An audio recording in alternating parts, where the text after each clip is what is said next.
I'd like to call this meeting of the Area Planning Commission to order. We'll begin with the Pledge of Allegiance. Please rise. I pledge allegiance to the flag of the United States of America and to the republic for which it stands, one nation, under God, indivisible, with liberty and justice for all.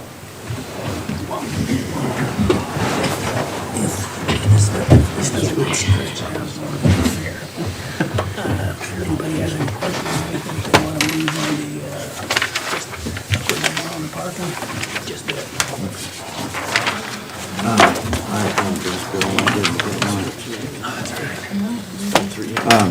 We'll begin with roll call, please. Darren Price. I got it here. Bill Freed. Here. Dale Munson. Present. Gary Naylor. Present. Robert Stewart. Brian Robb. Here. Bill Mackey. Here. Darrell Drew. Here. Bill McDaniel. Present. Jeff Wessling.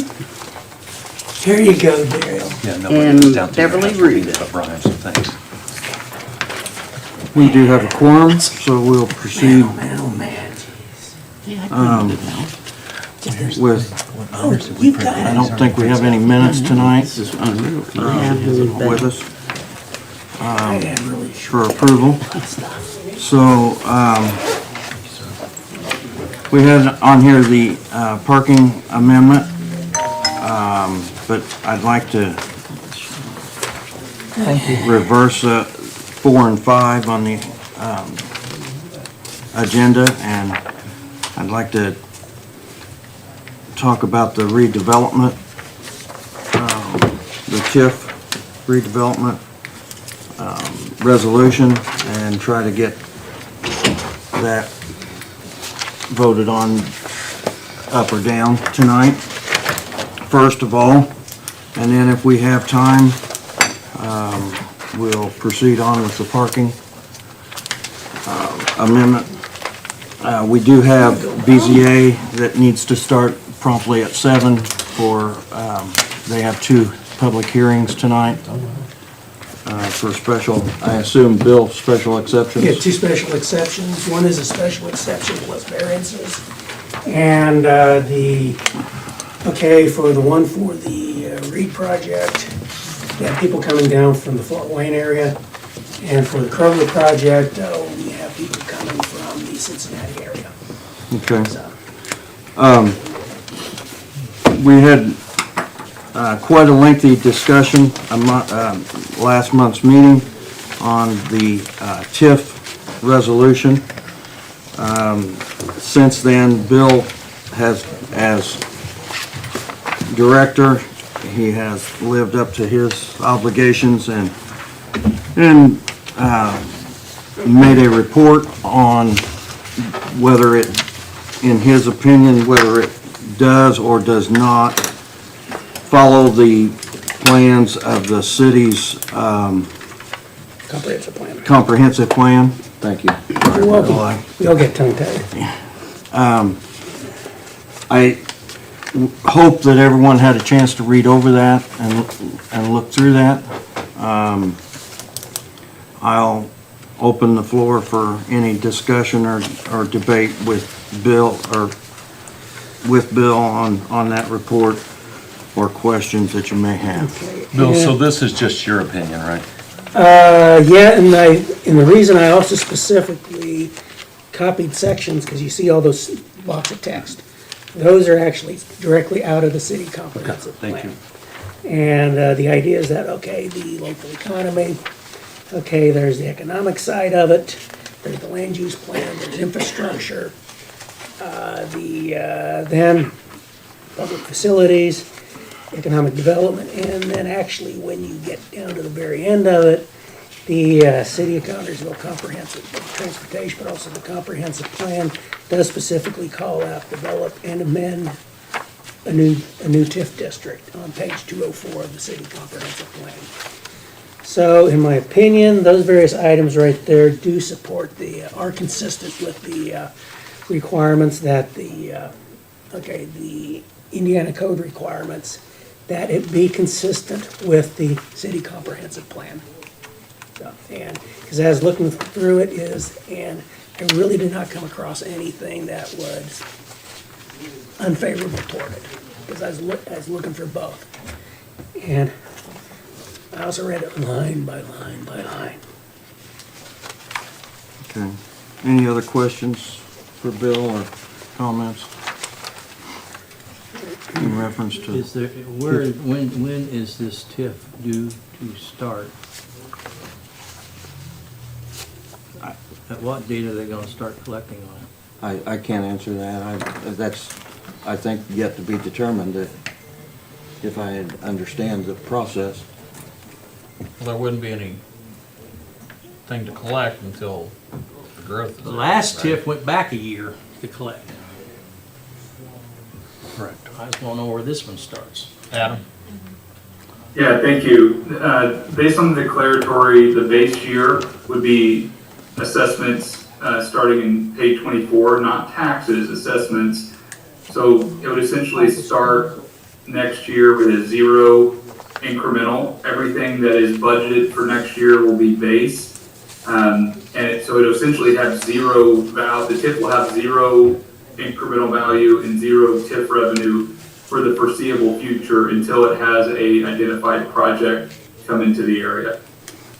So it won't go backwards or anything like that. It'll only be future. Okay. Okay. Now, can that project be a planned project or a hope project, or does it have to be something concrete that he's talking about? Or something that, Well, the Dory Bonding project has to be a concrete project. okay, so it could be, And so this really wouldn't start anyway until there's a project and a collection, and then until bonds are issued, correct? who knows how many years? Yeah. On the Area Planning Commission, Fayette County, Indiana, and the third paragraph down, TIF debt is unlimited and communities can take on a high risk from creating these districts, unable to pay back the money when the TIF ends. Plus, because TIFs freeze the tax base for a period of time, once the lifespan of the TIF ends, property owners may no longer be able to afford and maintain the property. The city should consult with a municipal financial advisor in turn to further discuss the potential advantages and disadvantages of TIF expansion and the creation of a new TIF.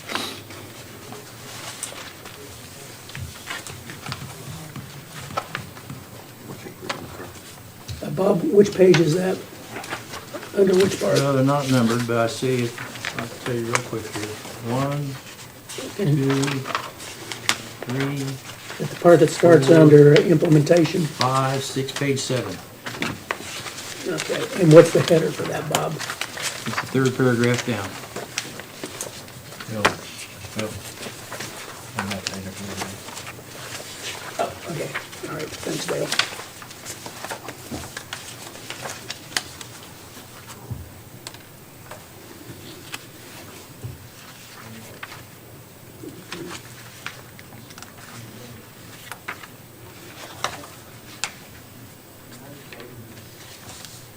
Okay. And I guess it's open-ended on, Commissioner Stewart. So I guess the question is, was that actually done through the process again? Was this done through the process to get here? What Counselor was referring to? I can't speak to the document that you have before you. I don't have a copy of that. For the record, I am a licensed municipal advisor. So I believe I'm qualified to speak on the topic. I think secondly, the process to date that gets us here tonight is actually has been followed and consistent with statute. I'm not the redevelopment commission's attorney, but my understanding of the statute and working with this in other communities is just very typical, very common process. To be clear, what the Plan Commission is really voting on tonight is really the specific finding of whether or not the economic development plan is consistent with the comprehensive plan. It really is not, the resolution that's before you all is really not necessarily declaring an allocation area or voting on an allocation area. the redevelopment commission, which is a separately appointed board, declared it your step 2 in the process.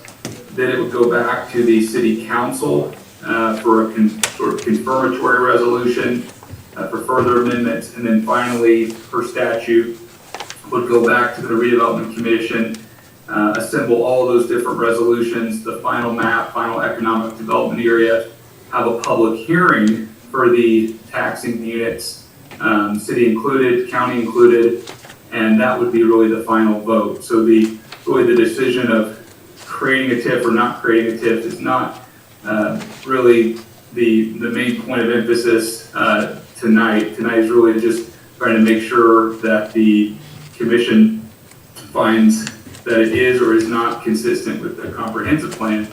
I would also just, for the record, this actually went all the way through last year.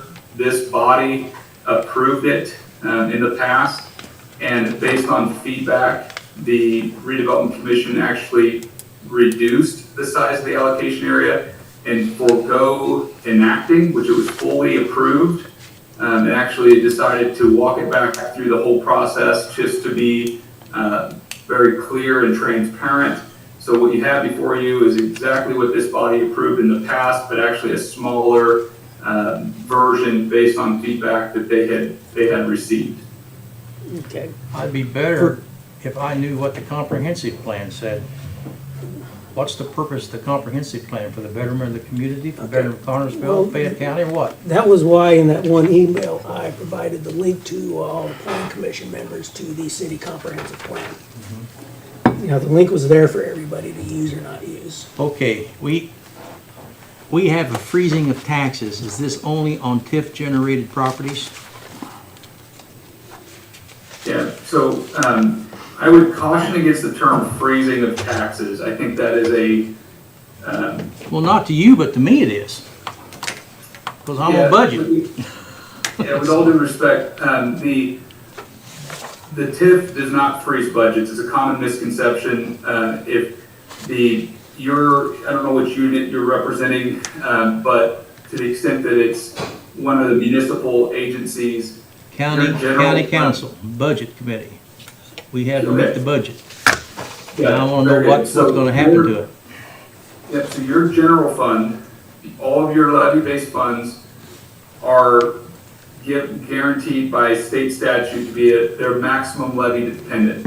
Whether or not there's a redevelopment commission in the county, the city, or not, has nothing to do with your general fund revenues. And your next year, those levies can grow by state statute by 4%. They can grow by 4% in 2026.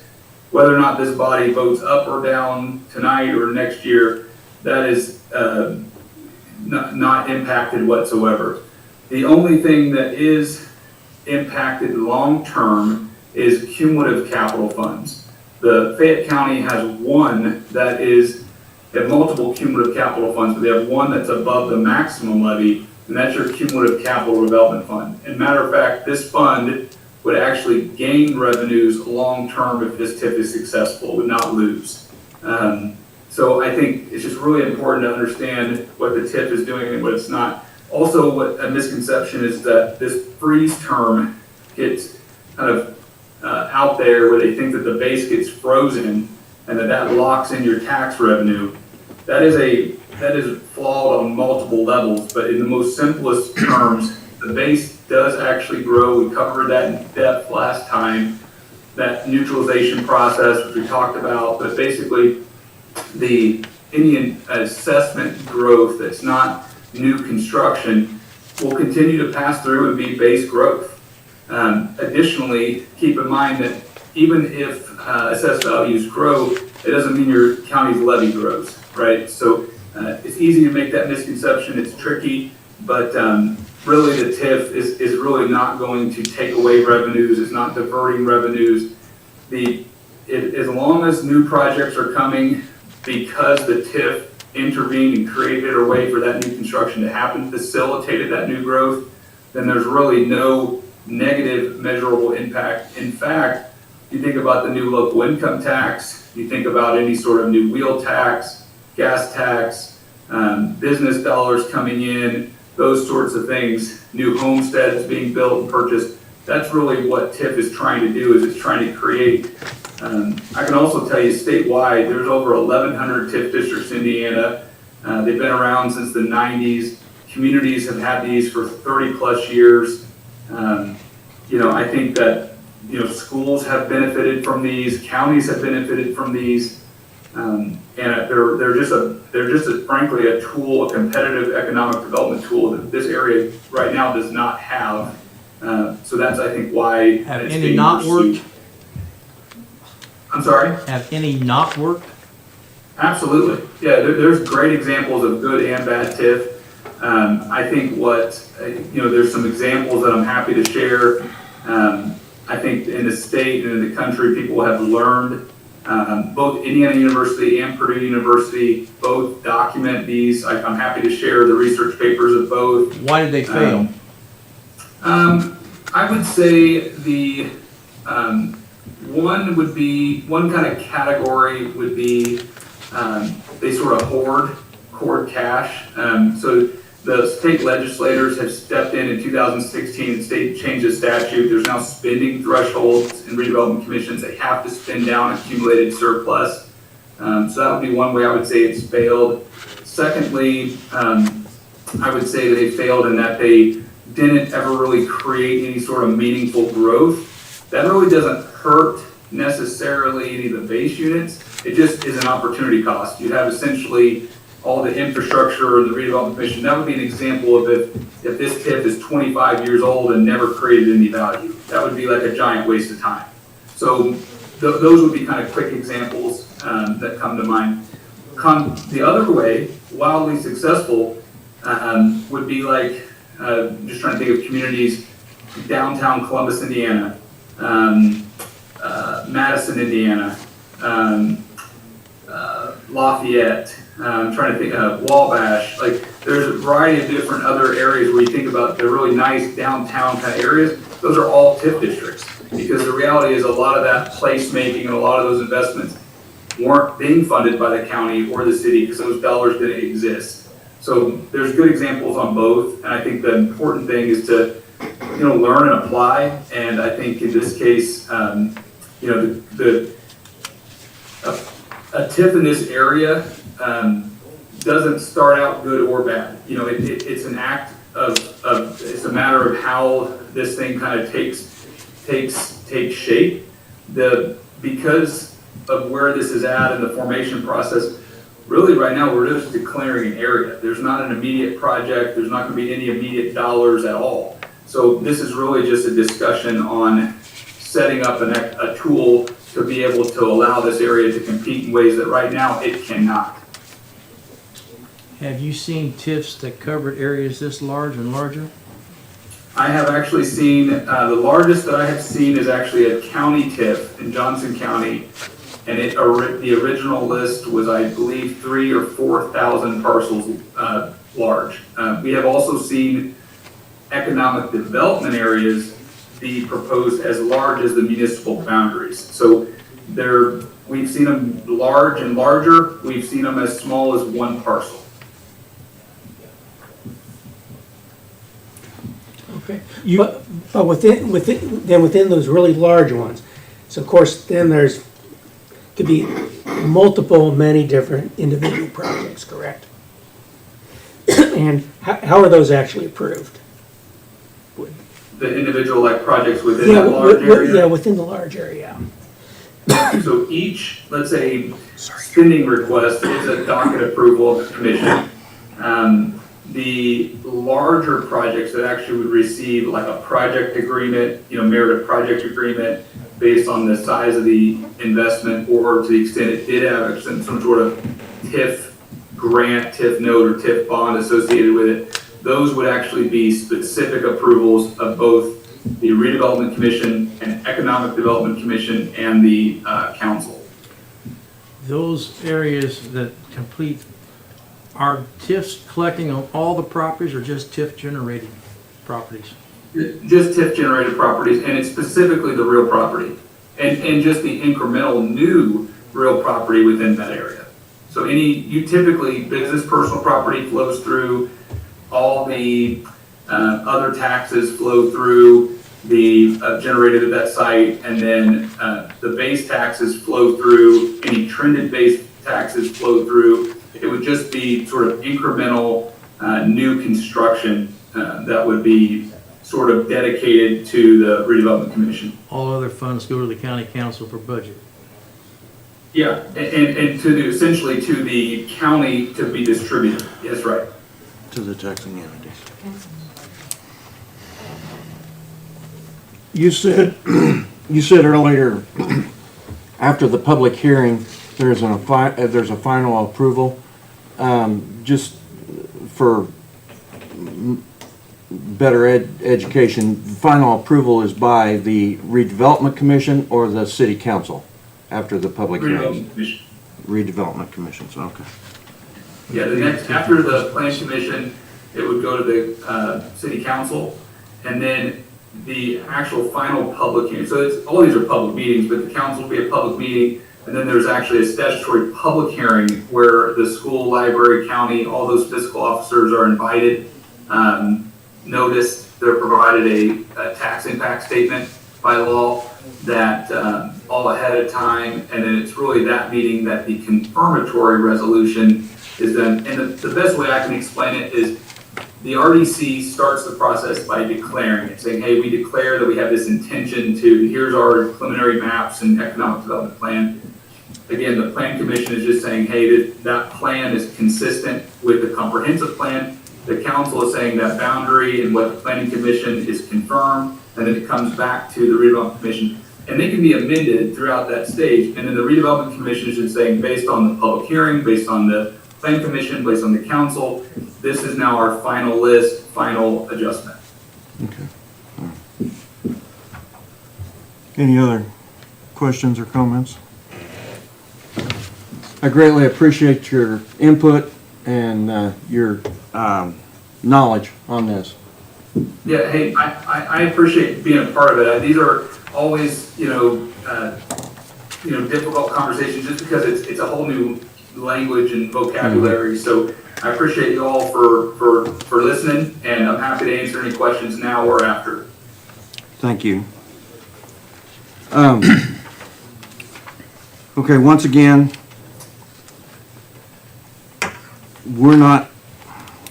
this board does not decide whether we agree or disagree with TIFs tonight.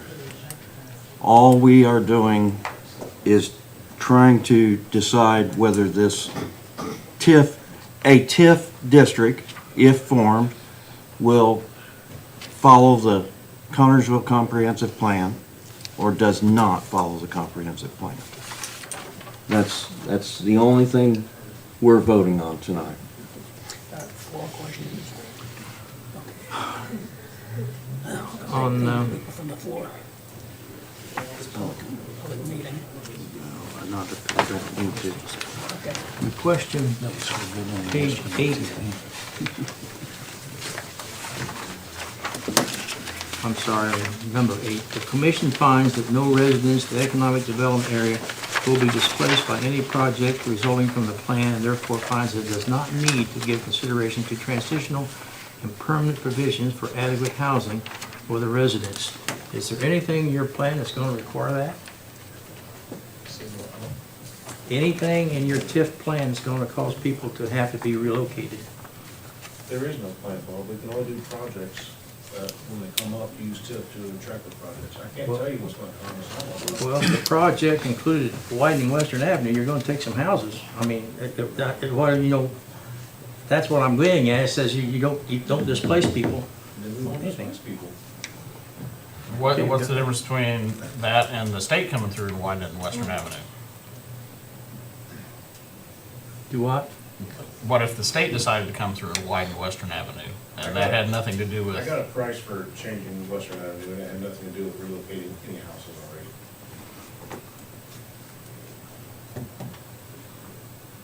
already. Well, You're asking, if if the TIF if plan don't the, if do the that. TIF dollars were going to be used for that, Yes. okay, but what if the state decided to come through, change the route, and widen Western If it Avenue? becomes a state highway, we wouldn't have any say about it. They can do it. Exactly. But the TIF doesn't have the same thing as the state, the same authority. Right.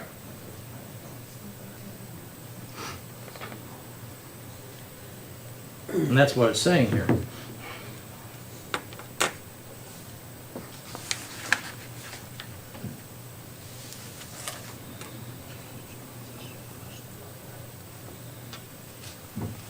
Chet, how do you get your your TIF monies to start a project at the very beginning?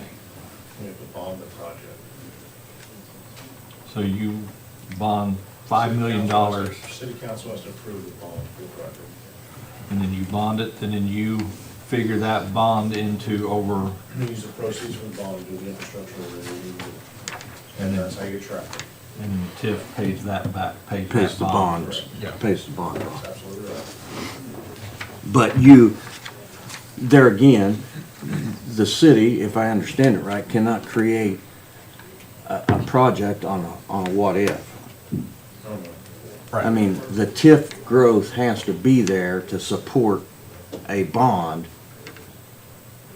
repayment before they could ever do the project. So they'll have to wait on enough growth that the TIF will support bond payments. Correct? In the first project, will have to support the bond payment. So your first project will support the bond payment. No, I'm saying the TIF revenue has to be there Yes. to pay off the Yeah, bond. if your revenue's not there, then you can't bond the project. You can't bond the project. No, my understanding is they can use the property value, the value of each property as basically leverage. But still, the revenue, if the revenue is not there to pay off the bond, they won't issue bonds That's, for a project. that's one of the reasons that they fail. But that's why we want a larger TIF, because in case it does, we can draw from a larger area to help pay for it. Chad, can I ask a That was quick last question? time. Chad, can I ask, if Carbon Motors would have been in the TIF district and failed like it did, what would have happened? They are in the TIF They district. were. That is the They only were. TIF district that has a small one, which is why it's a bad TIF. But 100% of those bond proceeds went to the bond shareholders, which happened to be the owners of the building, which was Carbon Motors, which was an RE. So there was no benefit to the city, no benefit to anyone from the community for that. But did we lose anything? Well, no, because when they went, there was two things that happened there. When Okay. they filed for, wasn't it right, bankruptcy, I forget how they filed. We contacted the people who wrote the TIF to go through the contract, because there were two contracts there. You had the TIF and you had a performance agreement. And we was able to secure a second mortgage on that property to protect us from that. Okay, That's how we did that. thank you. I would just add, in the most concise way I can say it is, first off, there's no bonds being proposed now or in the immediate future. So all this is hypothetical, which gets really dangerous when you're talking about bonds, especially complicated ones. Secondly, in the most basic terms, the only way that the bond market, a sophisticated investor would provide money in these situations is if there is existing or guaranteed repayment. And that's the kind of simplest way I can say it. There's nothing speculative here. Either a project will be immediately already funded, like they're closing, they're breaking ground, and then the TIF bond closes, or there's already existing TIF across a wide array of parcels and diversified parcels that they can underwrite against. So nothing speculative. There's no additional city or county or other taxpayer guarantees, and that's one of the benefits of these districts. Okay. What question's not being asked that should be asked? Is that to me? Yes. Yeah. You know better than anyone, so. Yeah, that's a good question. So what question is being asked that isn't being asked that should be asked? Is that what it was? Correct. I would say maybe two things come to mind. You know, one would be how do you monitor, how do you keep, everyone's obviously very interested about this. There's been a lot of debate, a lot of conversation. So one thing would be, how do you monitor this, right? So if this goes forward, how do people that are concerned and have fears and have anxieties about TIF make sure this thing doesn't turn out to be a bad TIF? That would be one question, and I can answer that. And then the second would be, if we have residents or people are concerned, where should they go? Should they come to the Planning Commission with issues, or should they go somewhere else? If those would be two that come to mind, and I'm happy to try to give an answer to both of those if it's helpful. By all means, go ahead. Okay, so I'll start with the first one. So again, really, if this is approved, you're creating essentially a GIS layer at the most basic level, because there's no immediate project, there's no bonds, there's nothing going to happen. So anything that does happen flows through to the base. Okay, so that really then puts the burden on the redevelopment commission to create project opportunities that otherwise they could not have created because this tool didn't exist.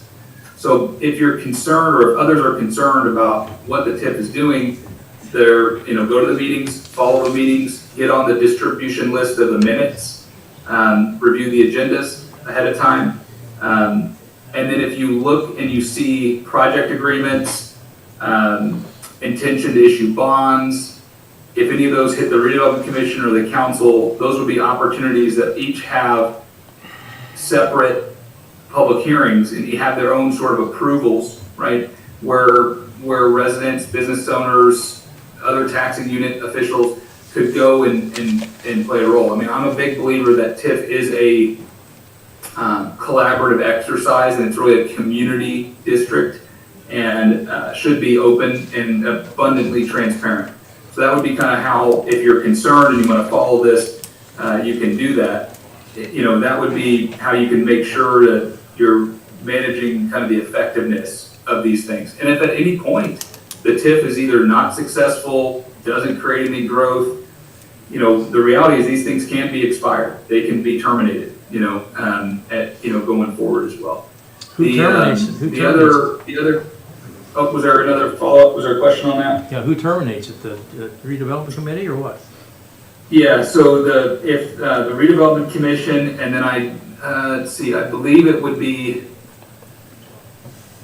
redevelopment commission has the ability to essentially dissolve with council, I think, confirmation. I'm not 100% on that, but I believe they declared. It doesn't go back through this whole process. I think it has redevelopment and council potentially oversight. The council does have governance as well. It was around 2016 or so, Indiana legislators enacted a threshold on spending at the council down. So the redevelopment commission actually reports fiscally every year to their council. And if at any point they're not spending enough of the capture dollars on their project plans, the council can basically step in, override the redevelopment commission, and force a release of the incremental value. That's city council, the city council or county council? City council. Yep, city council. So those are some things that you can kind of track and follow along with. And then the other question I had was, if someone's concerned or really interested, where should they go? I would say talk to their city council member, talk to the redevelopment commission members, come to the public hearing of the redevelopment commission, come to the public hearing of the council. Those are really where the final steps of this thing really lie. And that's where really the hearing is more on the merits of redevelopment commissions and districts, not as much on just the kind of the more limited scope of what this resolution is. So I hope that helps. Aaron, when there's so many stakeholders in this and not everyone is on the same page, what normally happens? Do you see that much? not everyone's on the same page and everybody's just kind of pointing fingers? You know, there's a fair amount of that in TIF. I think a lot of it's just because it's nuanced and it's still, especially if it's new in the area, it's kind of an easy scapegoat. I would say, so I would say it's rare that across the whole spectrum, I mean, just think about it, it's rare that all of these parties get along on anything, right? I mean, that's just the reality of local government. True. So I think when you add in something that's nuanced and new and sounds tricky, it just adds more consternation to that. But at the most fundamental level, I would say by and large, there's always a little bit of friction on this. Anytime there's money involved, people get really defensive, in our experience. So it's not uncommon that a party or multiple parties have a opposing view. I think what's important is that at large, and that's why there's benefit of all these different boards and commissions, each board has different makeups, there's all these different public requirements, there's all these TIF 101s that are done, and this whole public process. I mean, this has been in works for over like a year and a half. So there's a lot of public process to try to stimulate that. So I would say I have never seen it where everybody is on the same page. We have seen it more hostile, frankly, specifically schools. A lot of times schools have a lot of issue with that. That has quieted a bit because of how the school's funding has changed, and then there's collaborative agreements that we haven't even gotten a chance to talk to about yet, where there's opportunities for schools and libraries and cities and counties to partner with the redevelopment commissions on special projects. So that has sort of changed. So I hope that helps you. I haven't seen it. I've seen it more opposed. It's been a while since I've seen that. It's probably like, it's been 10 or so years since I've seen one really, really contested. But it is also not common that it's not questioned at all. Thank you. Are all TIFs 25-year TIFs? In the current statute, yeah, they're all 25-year TIFs from their first debt date. Yeah, just for fun fact, for history, in the 90s when the first TIFs hit Indiana, they were all fixed length of 30 years. That changed in 2014, I believe, to the new 25-year maximum life from the first data. Is that because of bond issues or just? Yeah, that's exactly right. Yeah, I mean, as I've kind of lived and grown up in TIFs, I mean, I think it starts to become very clear that the statute was written to be very accommodative to the bond market. And the 25-year term is intended to be for debt amortization, to give a long enough window of time to amortize large infrastructure projects. Are you in favor of the way it's drawn out, the way the map is?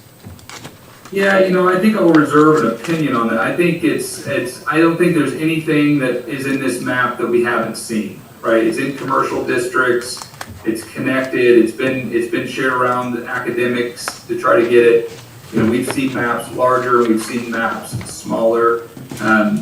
I will say I tend to like project over time. I think these things could project down, meaning like they get, as you have a specific project, it may make sense to actually carve that out and do a separate project area.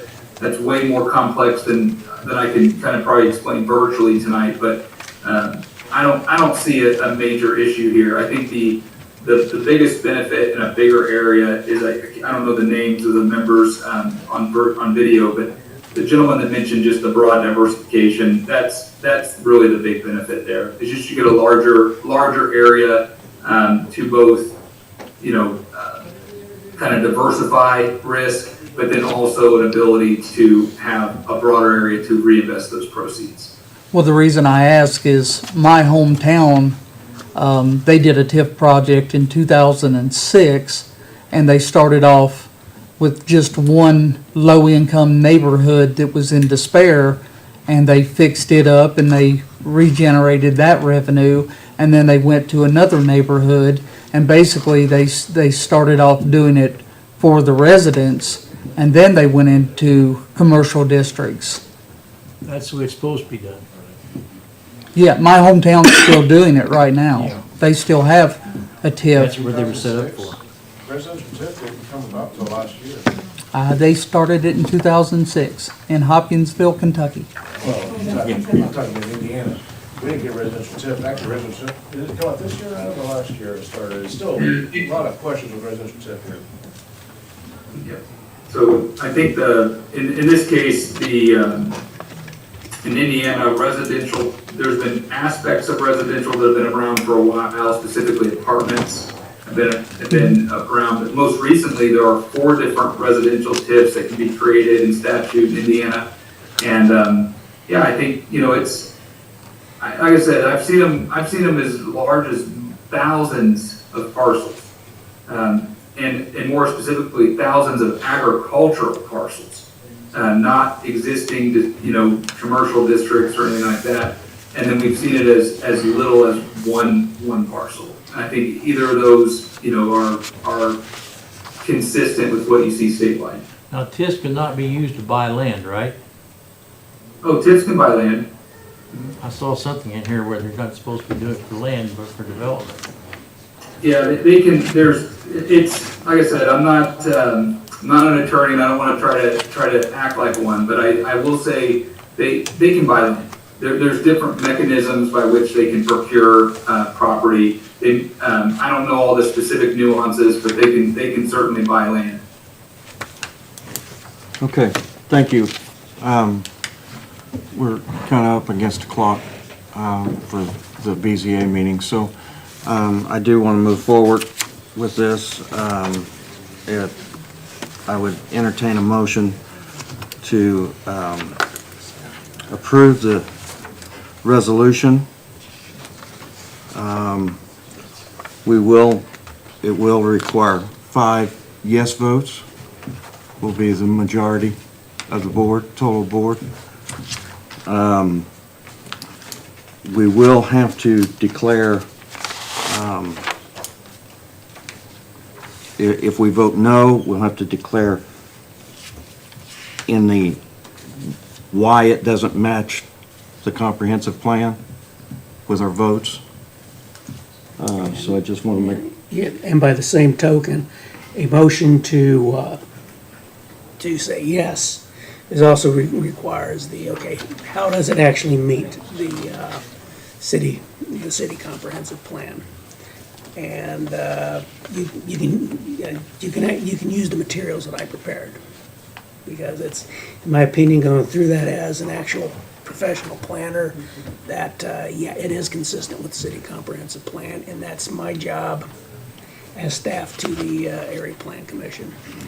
I don't, I'm not here to pass judgment. Do I agree with it? Do I not agree with it? Just does it meet the actual requirements of the Indiana Code for Plan Commission action on a TIF? Bill, in the comprehensive plan, does it say proceed with caution in there? Okay. What's that? Oh, that one part in there. Yeah, well, that's just because what that is. No, I don't need you to explain, I mean, you don't have to explain Yeah. it. Does it say that in there? Did I copy that part over?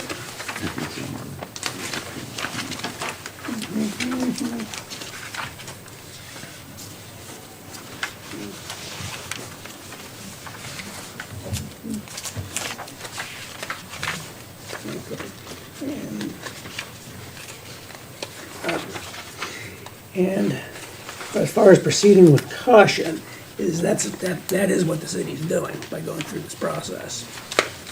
It's Are you wanting what I read earlier? Page 5, TIF's debt unlimited, and communities can take on a high risk in creating it.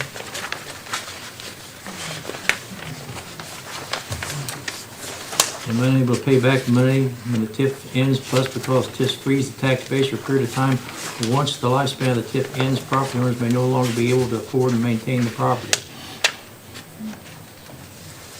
So if there was a no vote, Pardon? if there was a no vote and we said it's because of proceed with caution, I mean, you could take that so many different ways, correct? yeah, but Page 7. we're getting it. Yeah, that's kind of an attorney question. And I just would suggest that if you are going to, with proceed with caution is, what do you mean about the proceed with caution? And why is that then a reason why the term proceed with caution, a reason for negative finding? I guess my question would be then, why did they put proceed with caution in the comprehensive plan? Okay, it's just advice that you need to be careful going through this Thank you. process. And that's really, Thank you. and that fits in with what's happening with the process they're legally required to go through the state of Indiana. Okay. So, is there a motion? I'd make that motion. Second. Second down there. There's a motion made and seconded that we do pass the resolution with favorable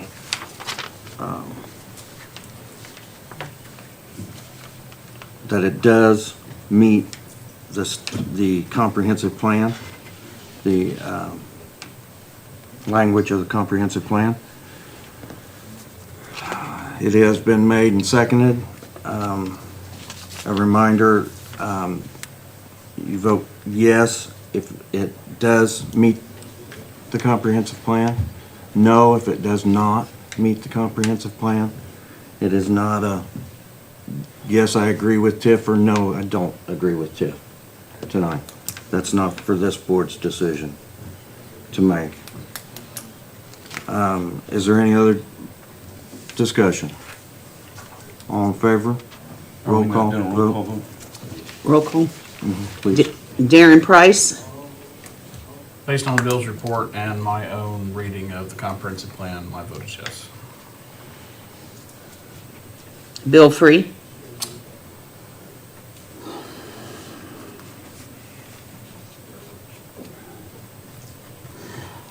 I noticed many times that in the city plan, it was not the same, it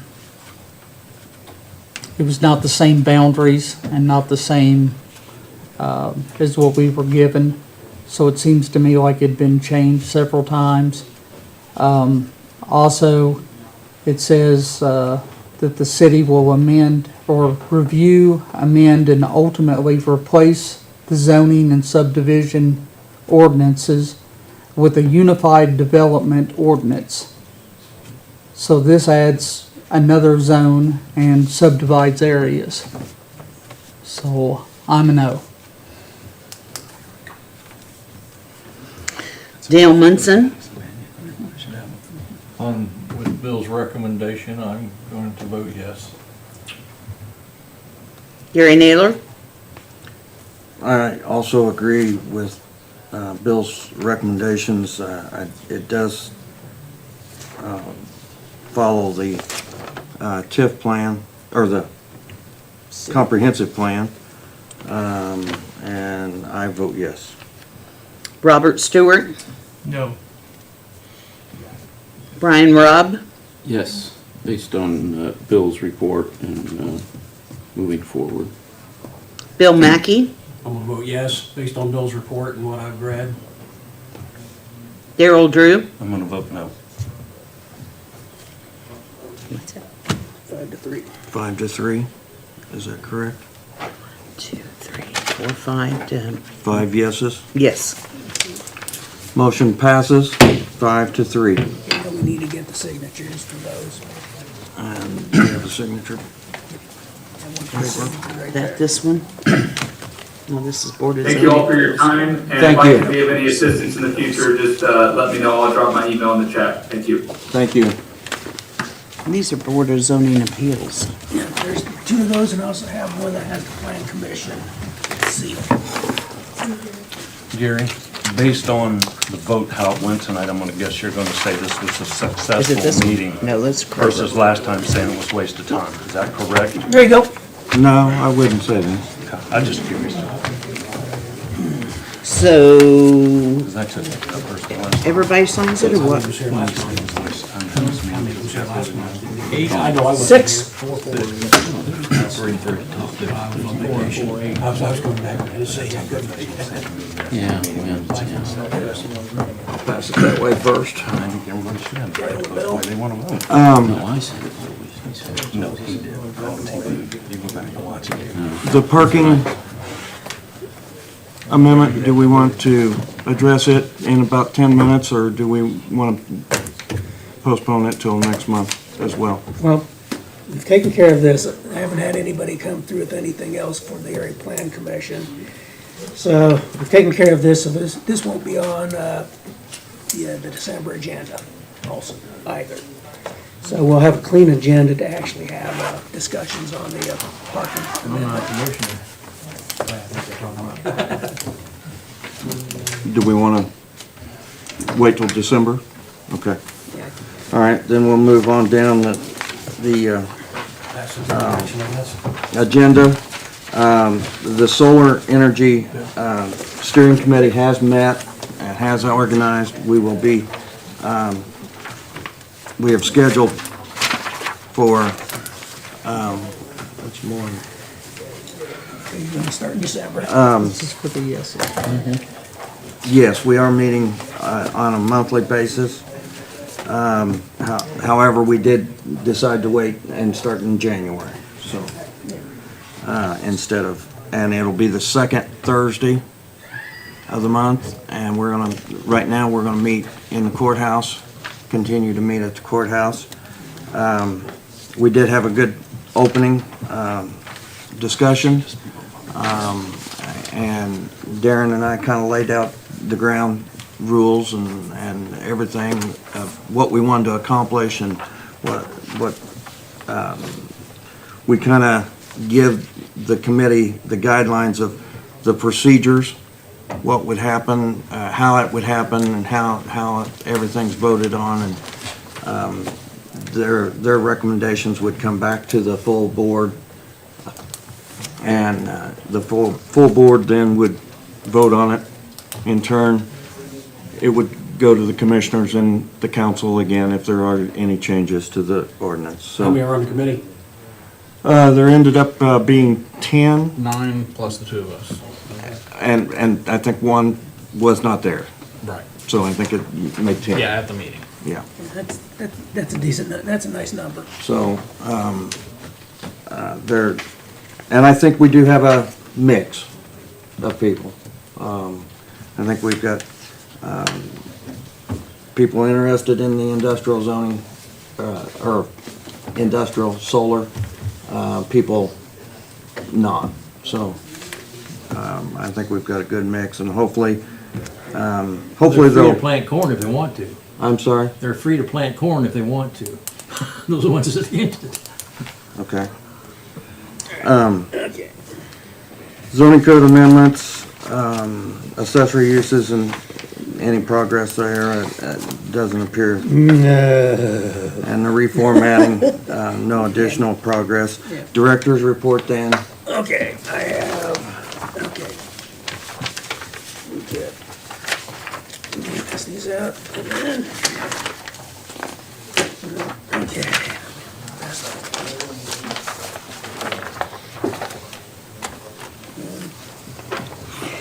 And what's interesting is that we're up to, it's gonna be even more, but we're up to edging up over 20, average of 20 per month. And permits. So I'm happy with that. And as you can see as we're getting close to where we were last year on the single-family dwellings. Been speaking with some other people, so we may hit at 15 family dwellings again this year. Good. But then there's, then as far as them big projects that will come through, then of course the BZA approves Kroger's. I assume that maybe by the end of the year, but if not, toward the start of next year. And my conversations with Reed is what they would like to do is then get a foundation release so they can at least start and take care of get the footings done before winter. I mean, get the foundation release and get everything for the floor done before winter. So when weather gets nice, the building can go up. Any questions for Bill on the report? Is there a motion to approve? Second. There's a motion made and seconded that we approve the report as given. Any other questions or comments? All in favor signify by saying aye. Aye. All opposed, the same. Motion carries. I'll entertain a motion to adjourn if there's no other business. So moved. Second. Okay. Motion to adjourn made and seconded. Any discussion? All in favor signify by saying aye. Aye. All opposed, the same. Motion carries. Meeting adjourned. Thank you.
The Board of Zoning meeting to order, the November 16th, 2023. Please join me in the Pledge of Allegiance. I pledge allegiance to the flag of the United States of America and to the republic for which it stands, one nation, under God, indivisible, with liberty and justice for all. Thank you. Okay, roll call, attendance. Attendance roll call. Carrie. Bill Crawford. Here. Jeff Fisher. Here. Darren Price. Here. Bill Free. Here. Bill McDaniel. Present. Jeff Wessling. Absent. And Beverly Rude. No, we don't have any minutes, right? Okay. Okay. Okay. As Bill requested, is that, okay, first public hearing is for Reed Health. It's for a clinic. And the term that's being used for this type of facility now is ambulatory care facility and clinics. Okay. And then the special exception 13, which is also for the, the special exception for the helipad. All right, someone want to come up and describe what we're doing here? I do have some handouts. I wanted to pass that as well, if that's okay. All righty. Please, your name too, please. What's that? Your name, just for the record.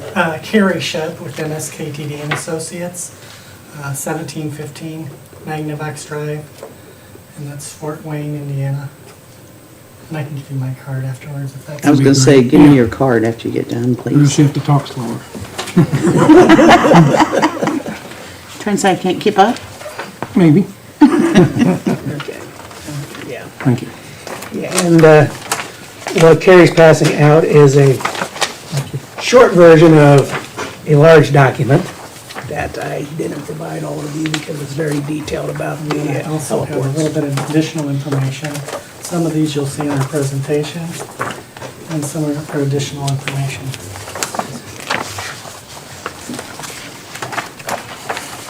Thank you. You're welcome.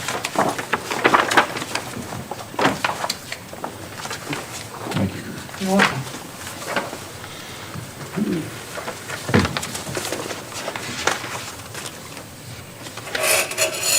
Is there a... It's right there, right on the corner there, right here. Oh, thank you.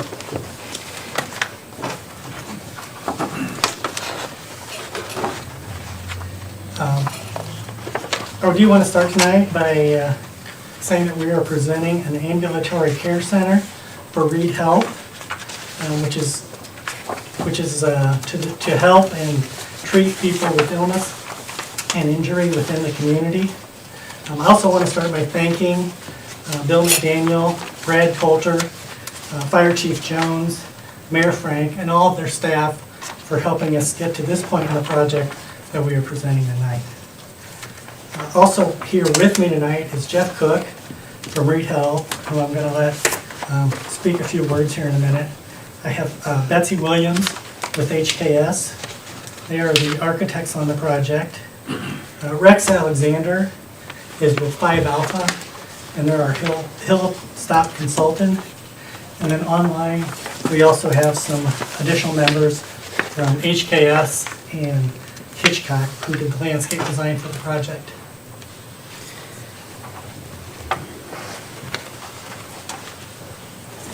I'll help you out, Beverly. Thank you. Thanks. Good evening, my name is Jeff Cook, 1100 Reed Parkway, Richmond, Indiana. I'm the Director of Engineering for Reed, and I also take care of all of our building projects, and then I maintain all the buildings with my team after they're done. A few months ago, seems like forever ago, we did the big groundbreaking, and the promise was, even when we bought the Fayette property that we own now, was to continue to deliver top quality health care to the community. In order to continue that promise, we need to upgrade services. And with that, with the new building, that is our intent, is the ambulatory care side and also primary especially care part so that the community is better served with the best healthcare we can deliver with the most modern technology available to us today. We have been planning and planning and planning, and I know everybody was excited about the groundbreaking and when are we gonna start, when are we gonna start? Well, we're to that point now. We're through a couple different levels of planning and design, and we're ready to move forward with your blessing. I'll be more than happy to entertain any questions that you have for me. Well, some people may be thinking it, but I think in our past discussions is people have made concern about I know it wasn't Reed's fault what happened with the old Reed, the way it went off, but the concerns that people have, if you're able to speak to, if there are any, plans for what's to be done with the existing property. First, I think it's important that I tell the story of Old Reed. I think so. We moved out of Old Reed, our first day at New Reed was September the 10th, 2008.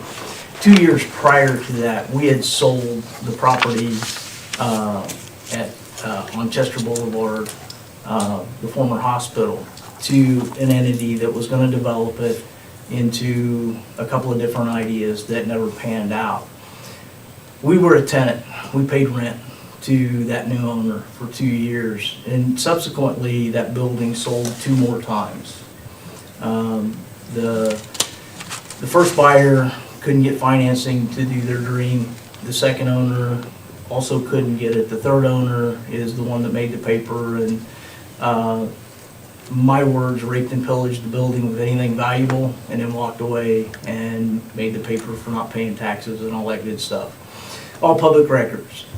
Our plan today for the existing facility at 1941 Virginia is to raise the building once we get moved out and clean up the site, and then work with the school and the city to figure out the best use for that property and then gift that over. Okay.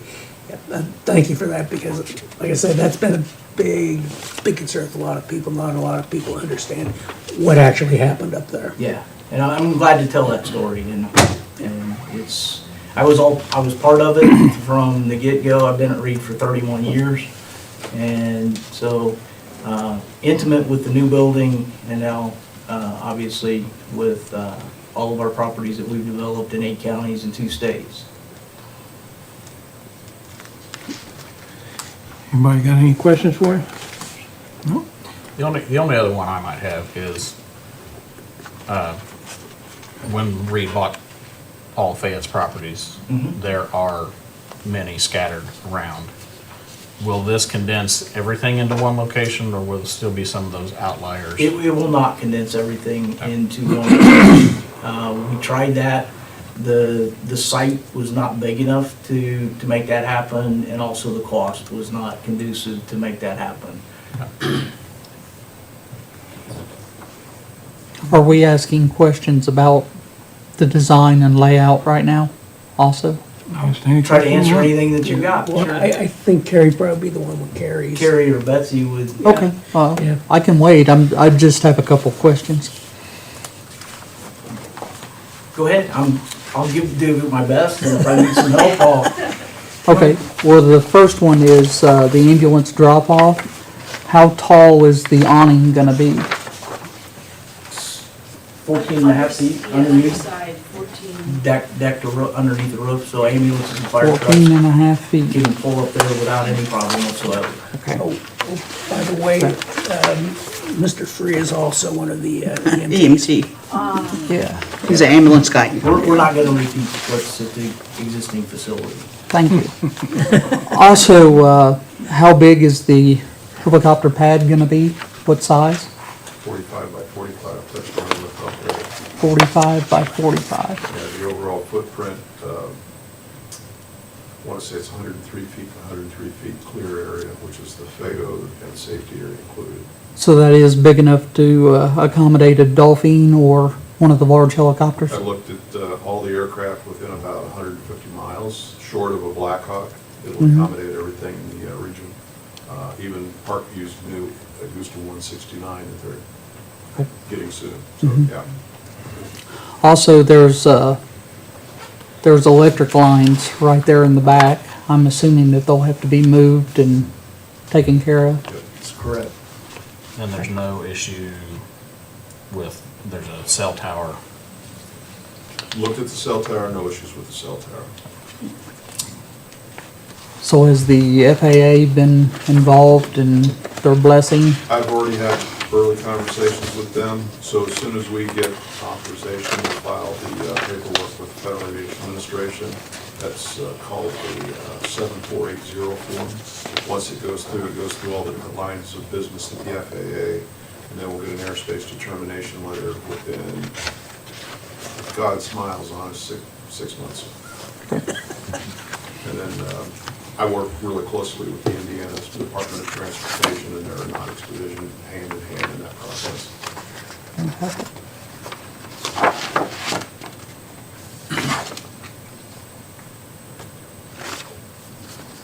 Anybody else?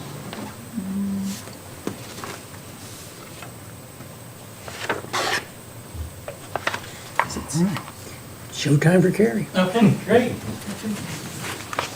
Here's my card, by the way. Thank you. Okay. Just point and click. Good. Okay. This first slide is the survey of what was there prior to demolition. It was an old Kmart facility. And as you can see, most of it was asphalt parking lot, building, and concrete paving. There was very little green space except for maybe down around the, has this got a laser on it also? I think Working. it's the other bottom, the red button there. I think. The red button? Oh, yeah, okay. I don't think you can see it. Yeah. Okay, well, I'll click through these and we'll play it later. This first overall plan is the site layout for the project, and I've got some areas in blue that are highlighted that I'm going to flip through and show you this evening that are of specific interest. I did want to roughly touch on the parking count. We've got 352 total parking spaces. That includes 317 for staff and the general public. We've got 33 accessible spaces and 2 ambulance spaces. I guess I'll just click through. We're probably going to be a little out of order. That's me. Oops. Let's go to the next one.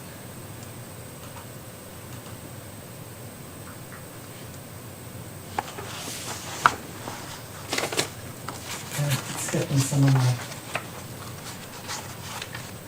slides. I'll just talk about them in general.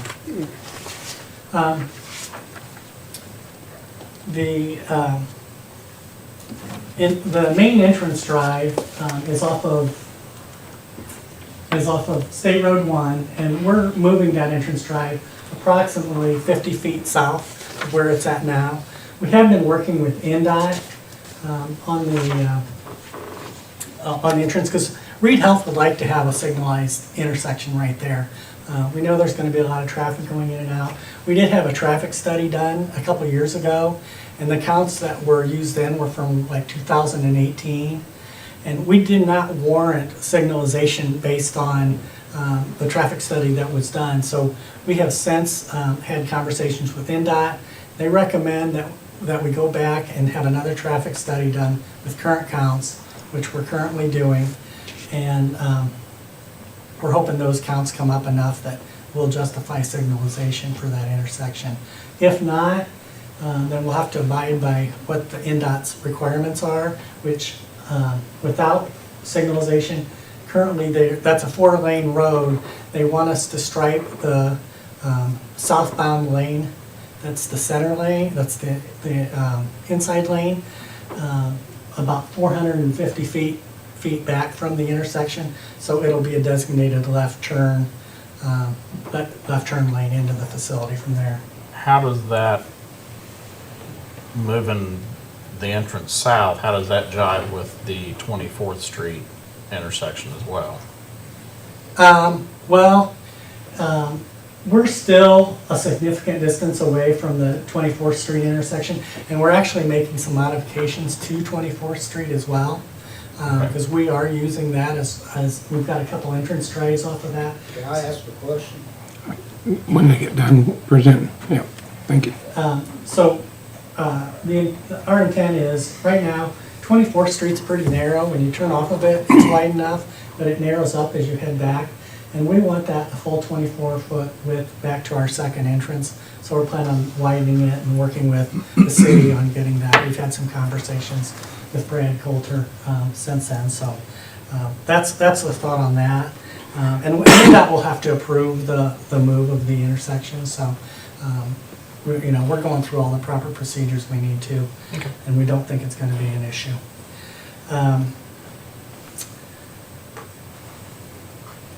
Some of these slides I wanted to show you and talk about. We do have a main entrance to the building, and I'm not sure those are popping up because we've got this set up to point to them, but I'm going to flip through a few and see if they're at the end.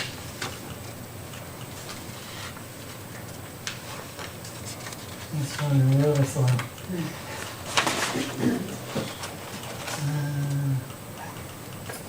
It's not showing. Well, I'll just talk about it then.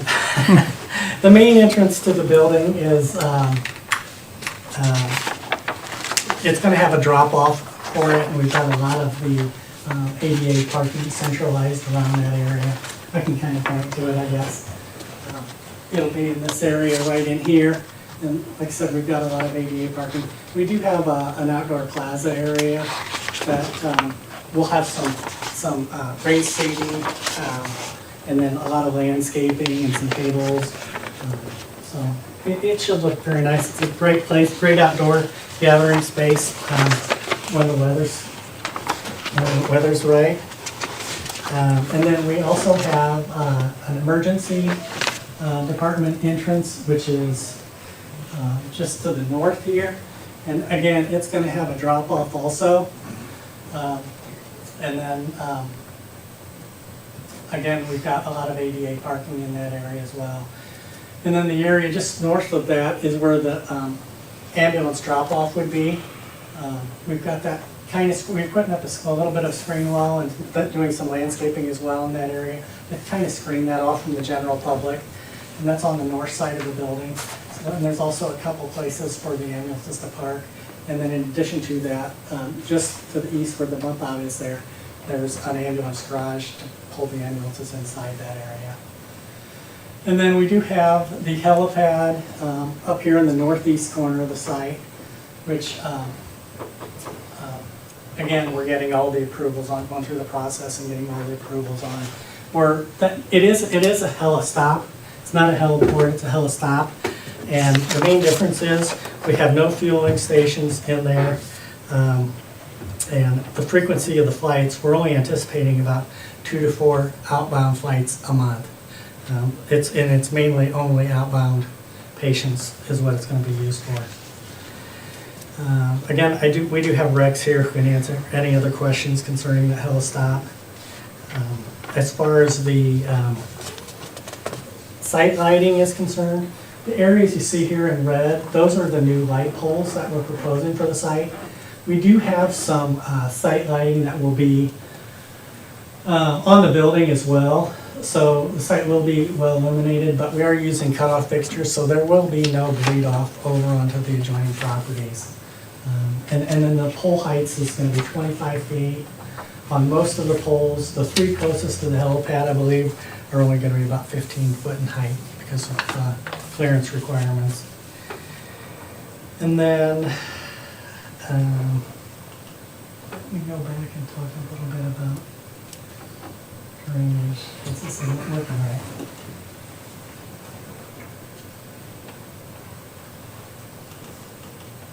Of course, it keeps jumping back to the next one. There it is. Okay, this is our grading and drainage plan. And it's reading a little weird too, but we have 2 detention ponds on site. We've got one here at the southwest corner of the site, and then one up here at the northeast corner of the site. The existing site, the way it is, has no detention. It's basically all impervious area. So we are improving the drainage in the area. It will discharge into an NDOT storm system along State Road 1, and we will get NDOT approval for that. We have also submitted locally, and we're working with Westwater Engineering on getting our storm and everything approved. There's an existing 8-inch water line that's along the north side of 24th Street.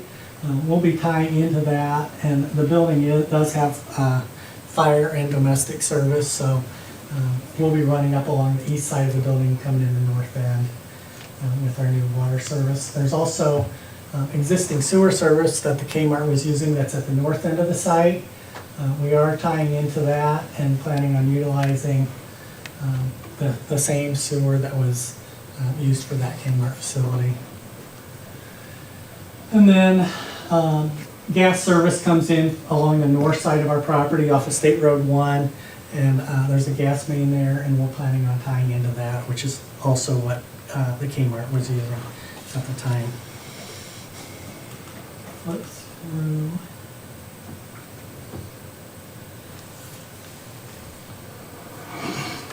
This is our landscape plan for the site. And again, if you think back to what Kmart had, there was very little to no landscaping on that site. As you can see by this plan, we're adding a lot of trees and screening, especially around the perimeter of the site, with a lot of the main focus really at that southeast corner of the site. We're doing some screening and buffering from the residential area to make sure we're compliant with everything that's going on. And then just the rest of the site in general. I mean, we've got a lot of islands in the parking lot and around the perimeter. And we're also landscaping. The detention ponds are going to be dry ponds, so we're also landscaping around those areas and in those areas to dress them up a little bit. You know, if you've seen any of Reed's facilities, you know how meticulous they are with their sites and their landscaping, and they do a great job of keeping their facilities looking excellent. So I think everybody's going to be really pleased when this project's complete. This is kind of a bird's eye view of that plaza area, the south of the front entrance. We thought this was a really good picture to give you a feel for how it's going to look in that area. There's going to be a lot of landscaping. Those are, like I said, kind of raised seat walls that'll be utilized for that area, and makes a real nice gathering place. And then there's some tables back there closer to the building as well. People can come out and utilize, eat their lunch, or you know, if they're waiting and visiting somebody at the ambulatory care facility. Makes a nice gathering spot.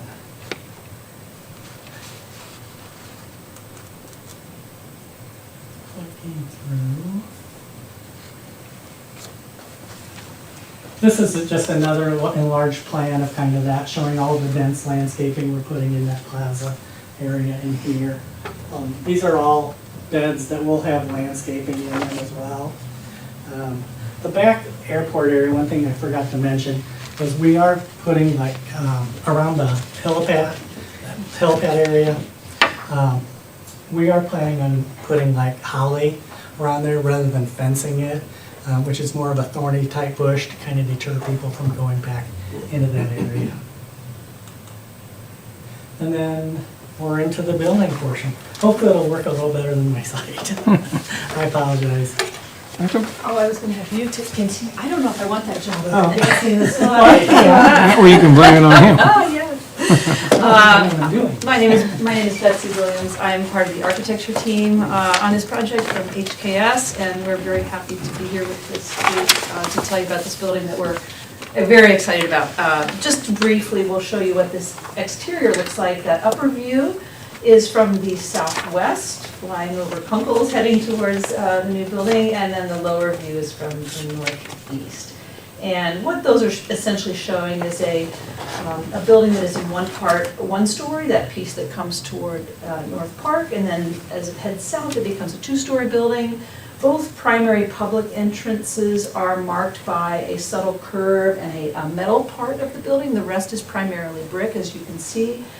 We've been very careful to make sure this fits into the Reed brand and the Reed brick and the Reed arcs that everyone is used to seeing. And so it's very much a Reed building, but we also think it's very much a Connersville building in the way that we've incorporated brick that seems very compatible to this town, limestone banding that's in Reed buildings but also very prevalent here. And we like to think, in addition to it being Reed-like with those arched pieces, to us, when we see these couple of arched primary entrances for public, we think of ripples in the water, we think of waves, we think of the Whitewater River, and some of the structures that have helped Connersville function when it had canals and other infrastructure like that, like you see out in the hall in some of those pictures. So that's the general strategy of this building, and if we go to the next view, you'll see this in a little bit of detail. This is a collapsed view from North Park looking east, and you're seeing those two entrances layered up against each other. So the lower arc is emergency walk-in, the piece toward the back is the main entrance that most people will use, and then around the corner to the right would be the ambulance drop-off area. And then below, you're seeing just that collection of materials that we think are very contextual. Some precast concrete in the manner of a honed limestone that you see here. Some glass for sure, where the big public areas happen, such as the two-story lobby, which is in that bigger glass piece towards the back of that view. Some vertical metal panels with joints and for contrast. And then something we're bringing to the project that's new and we think kind of special is some wood-like material that you will see underneath soffits where you have an overhang both at the main canopy but also as you're kind of approaching the building and also under any flat canopy such as EV walk-in. That's to bring a kind of a warm new material to the collection that Reed is used to using that we think is very nice for this building in this community. And then of course Reed brick for context here. I think that's the last of the views. Yeah. Oh, and we just have some basic plans for you to see. So that is Raymond North, so that larger piece that's more of the pink, the salmon color, that's Edie walk-in and then imaging and then ambulance drop-off, but also some ambulance amenities for drivers to the right in the orange. And then as we head down south to the pink area, that's primary care on the ground floor. Main entry that you can kind of see in pink and yellow, a coffee bar, gathering space on that ground floor, elevator core right there.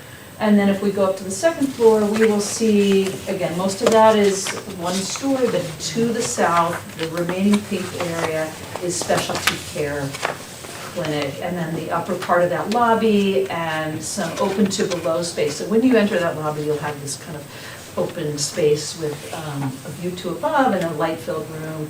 And we're pretty excited about that piece.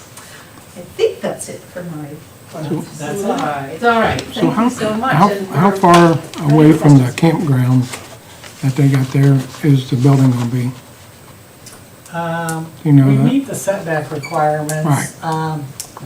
I think we've got a drive-through there. Let me pull that slide Yes. back out real quick. I see that in one of these drawings. Well, as a rule of thumb, at least, is when you're parking, a minimum rule of thumb is you look at 20 feet for each space. There's 24 feet for the drive width. So that's gonna be a minimum of 40. Okay, then 64, and then you double that for the others. So it's over 124, 125, 130 feet plus to the actual property line. Yeah, the helipad, the clear space of the helipad, you know, if we take that outside of the helipad, you probably got another 60, 70 feet there. Okay. Yeah, that's what I was concerned with the helicopters coming in. You know, once, like during fair time, they have, that whole field's full of campers.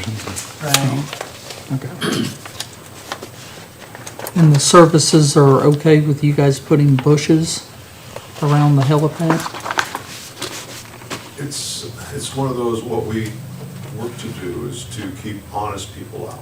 Well, I'm talking about rotor wash. The reason we it's chose gonna- the bushes is because they won't grow too tall. And the fence, if a helicopter hits a fence, will cause significant damage to the aircraft. Holly, even the nastiest of people don't like to step through holly. So Yeah. holly, we keep it trimmed down to about 2 feet. And all the aircraft in this area, the tail booms will be above that. I think the lowest one will be the ones out of Seymour, they're flying the AS-350s. The Bell 407s that PHI flies, and then the EC-145s that Lifeline flies. And the Dolphins are all much higher. So when we look at putting in that hedge, we're not talking about a 4 foot, we're talking about a 1 foot tall hedge, but about 3 feet deep. Now, again, we're trying to keep the honest people at bay, keep the crazies out. I've had people actually jump 6 foot fences and jump on running helicopters. It's like, even the craziest individual won't walk through holly. And you guys are aware that the 2 to 4 a month, sometimes it's been 4 a day, As far as, flying people out? flying people out. Yes, sir. Yeah, That number is way off. okay. I think they probably averaged it over Yeah. several years. But you're right, I know having formed for Lifeline for 10 years, I've been trying to build 3 times in one day. Yeah.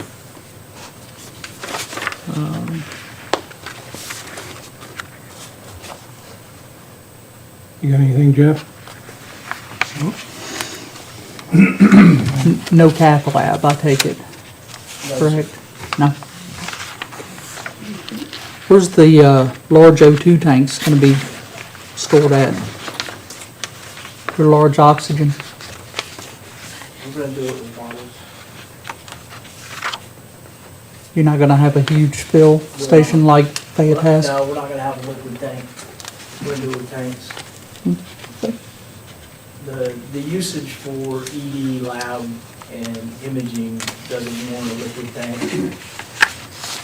And that part of the building would be the only place we had night gases.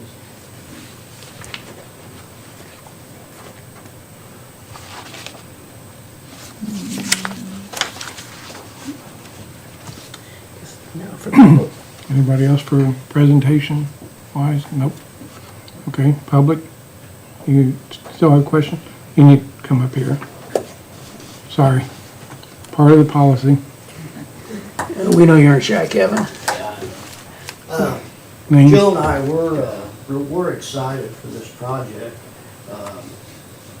But I was just curious, the 24th Street, if you go to GIS, Fayette County, you'll see that Jill and I own that street from the middle of Park Road all the way back. And then we have 15 acres with 2 ponds on it right there. And I was just curious how that will affect us. So that's just my question. So basically, you just want to know how much traffic you're gonna run in that spot. Well,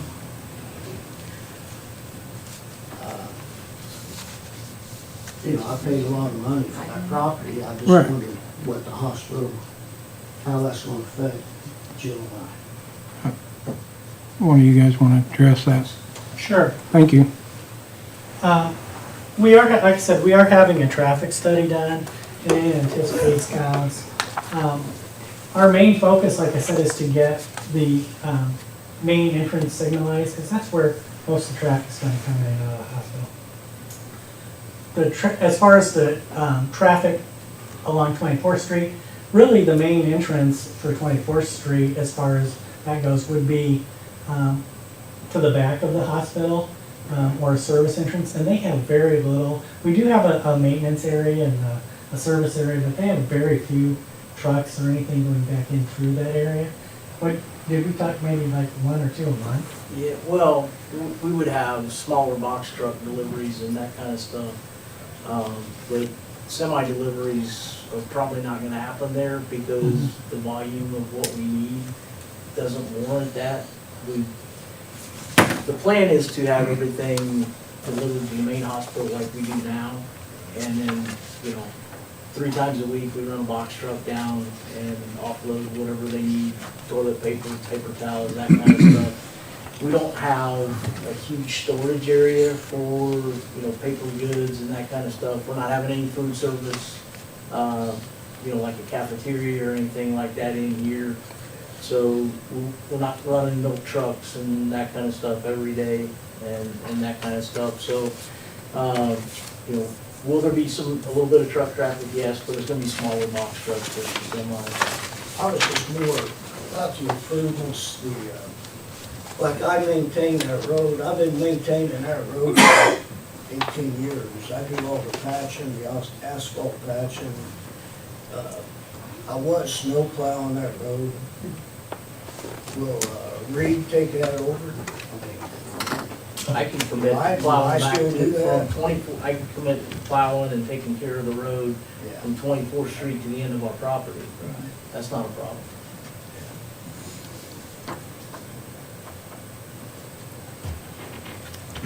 Good with that? Now I know. Yep. Is That's that how you- okay with you? I mean, we can get together and hash it out over a cup of coffee and I was just make sure that you're curious. satisfied. Like I said, now I know. And I would, Jill and I would like to be involved in some of the meetings since you're going to be using our property. If that makes any sense. Sure. I'd be happy to sit down with you whenever you'd like to.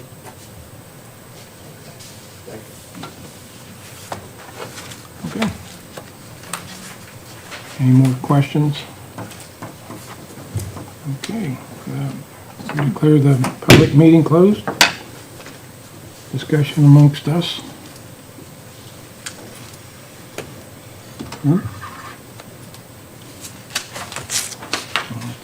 Take a motion. I'll make a motion to approve it. I'll second it. We're doing both at the same time. Okay. 13 and 26. Is that good? Yes, sir. All right. Got a motion made and properly seconded. Let's go ahead and do a roll call vote, please. Bill Crawford, Yes. Jeff Fisher, Yes. Darren Price, Yes. Bill Freed. Yes. Okay, motion carried, motion approved. You just need to talk to Bill about the permits and all that stuff. And yeah, because we've been in discussion about that, waiting for the, yeah, start with the foundation release of what we've been talking about now. Okay. And but what I'll do is you will receive a letter from me indicating that you were approved by BZA. Great, thank you. All right. Appreciate it. Thank you all for answering my questions. I appreciate it. Her name? No. The lady? Do you have any business card?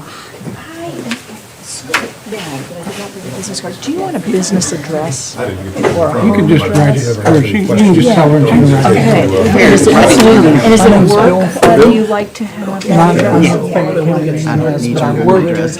You can just write it down at the bottom if you want to. Because you don't know it?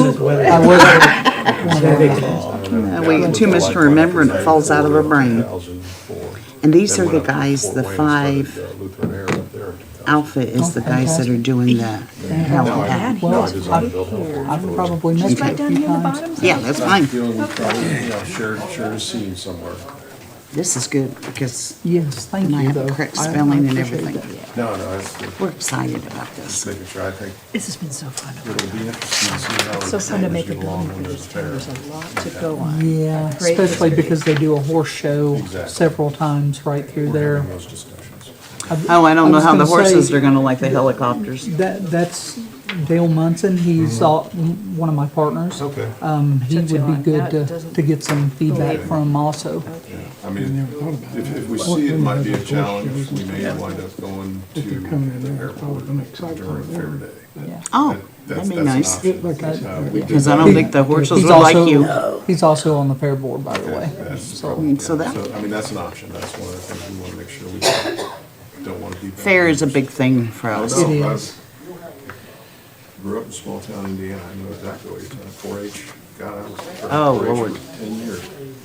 I'm going through that I right now. love all that. I'm from Columbus, Ohio, and I love the Ohio State You want? Fair. They're all great. I like small. You want that? Thank you very much. This is I Kroger. appreciate I want it. that. I used to live on Stacy Street in Columbus.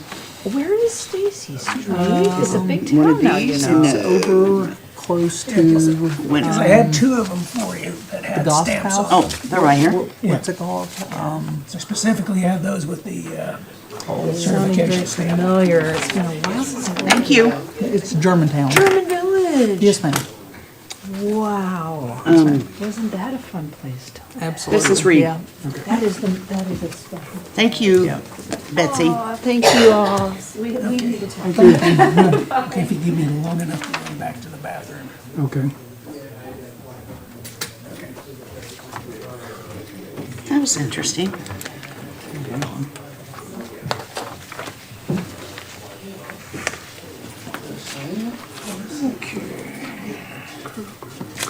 What do you think, Mr. Freed?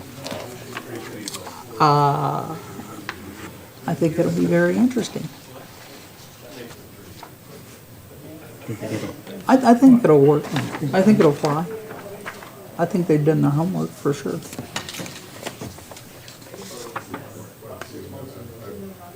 Yeah, when he said 2 a month, I thought, Yeah. they fly over my house. We've done 4 in a 12-hour shift. The dogs bark. There's so many of them coming and going over the house. Yeah. So I was like, that's why I looked at you and thought, I don't think that's Yeah. right, buddy. It's not very feasible. Oh, people like to underestimate. Yeah, I think even if it was averaged, it would still be a lot more than that. Yeah. A lot more. But that's my opinion. Right. But I'm I glad don't they're, have the facts and numbers, so. I'm glad they're doing it there because won't it be better for you guys? I think it'll be extremely helpful. Okay. I think it'll be extremely helpful. Just for the record, you're still on air, so. I'm sorry? You're still on air. I just wanted to let you know that. Yeah. Oh, Just in case you thought of anything. don't cuss. No, I think they've done a good job.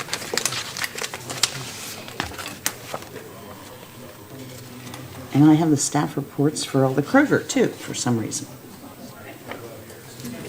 I don't know if he meant to leave them here or if he just gets distracted. Here's the staff report for Kroger, darling. I'll be glad to stand up a minute. Give one to him. I don't know if he's Oh, got. man. Oh, goofball next to you. Oh, he don't need one.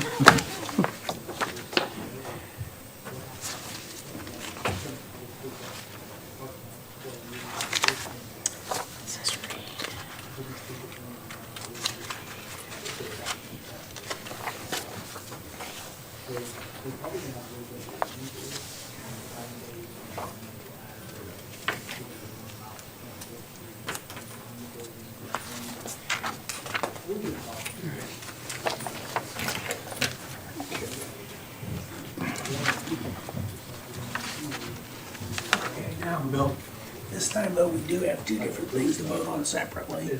Will be the series of the variances, Okay. and then also the Special. special exception, yeah.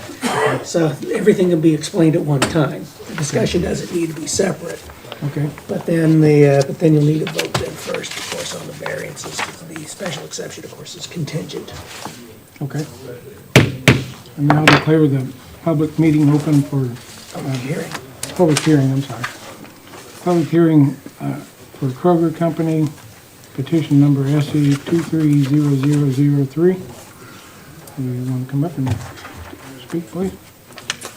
Hello, my name is Macy Downey, 5721 Dragon Way, Cincinnati, Ohio. I can give you my information here in a second. I am Kroger's planning and zoning consultant on this case, so I'm here representing them tonight. We are requesting a special exception and some variances for a new Kroger Fuel Center in Connersville. The subject site is located on the west side of the shopping center that's located on West 30th Street. Right there on the east side of the shopping center, you'll see the existing Kroger store. The subject site is highlighted in blue. Right now it is vacant with some grass and pavement, about 1.7 acres. Surrounding the property, you have business uses, and then to the north, there are some residential homes, which I'll touch on here in a second.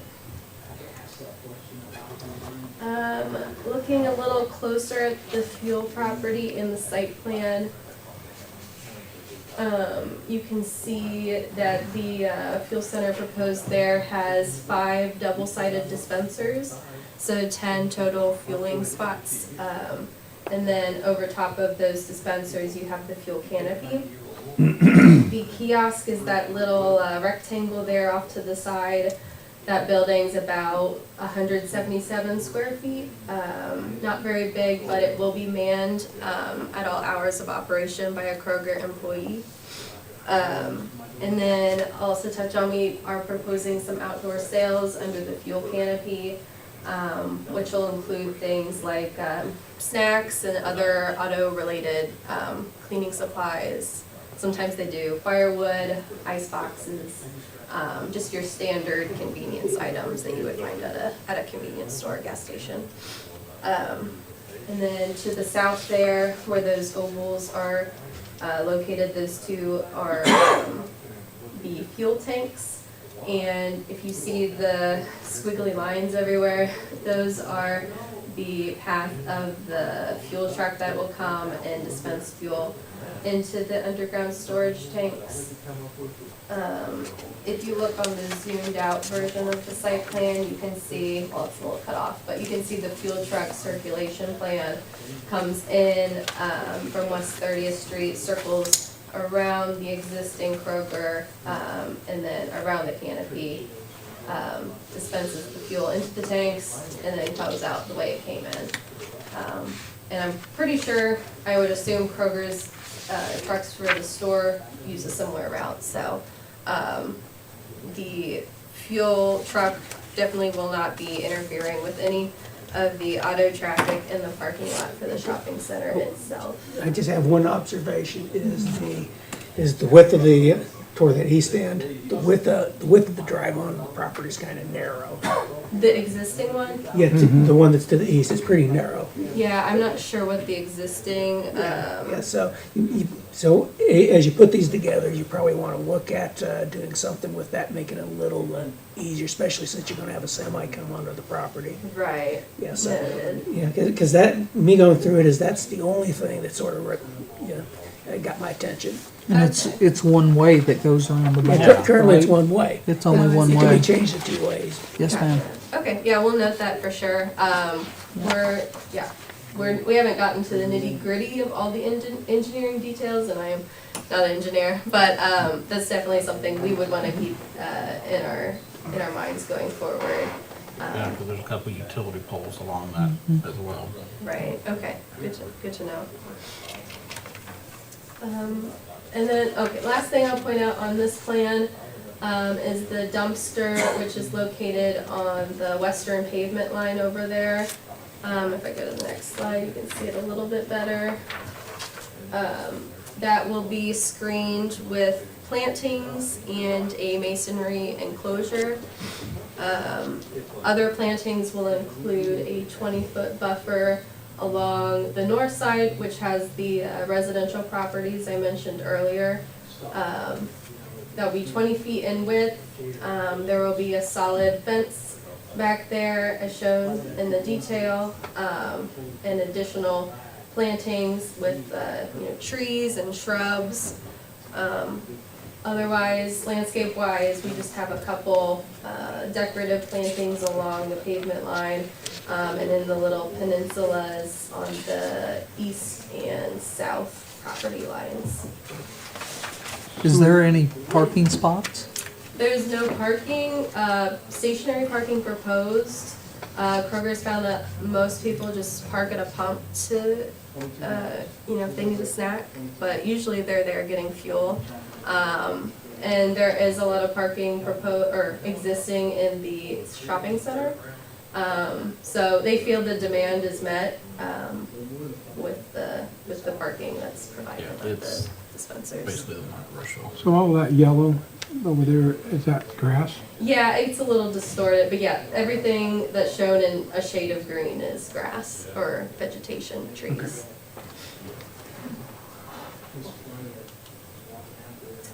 All right, and then lighting wise, just wanted to point out that light will be focused under the canopy for safety reasons, obviously, dispensing fuel and dealing with, money. We'd like to keep it lit.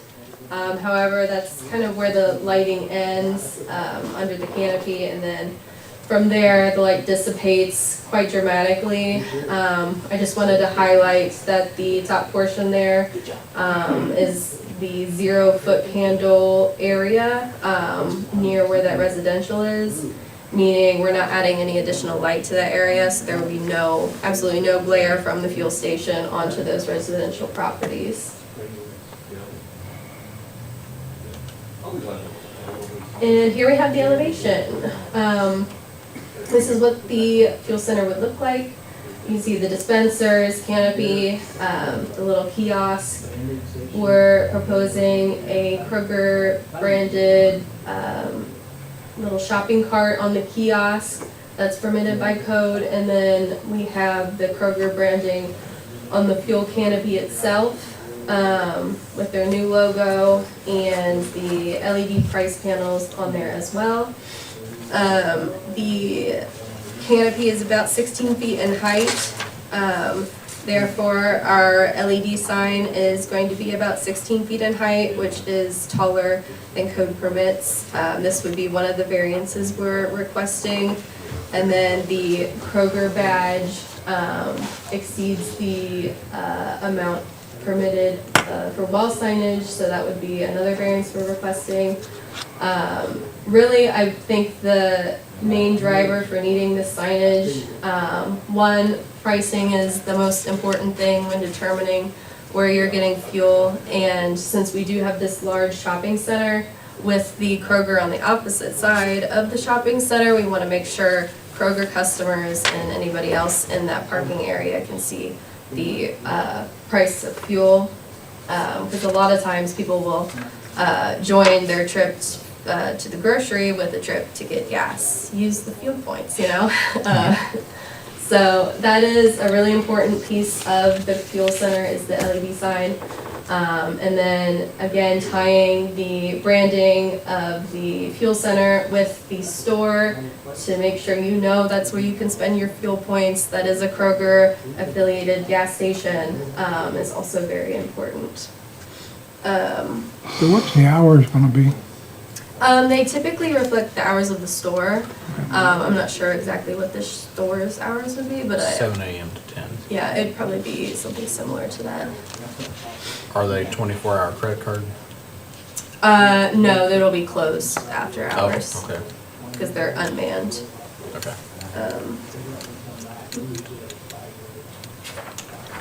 And then here we have the existing and the proposed freestanding sign. Start with the Kroger panel up top.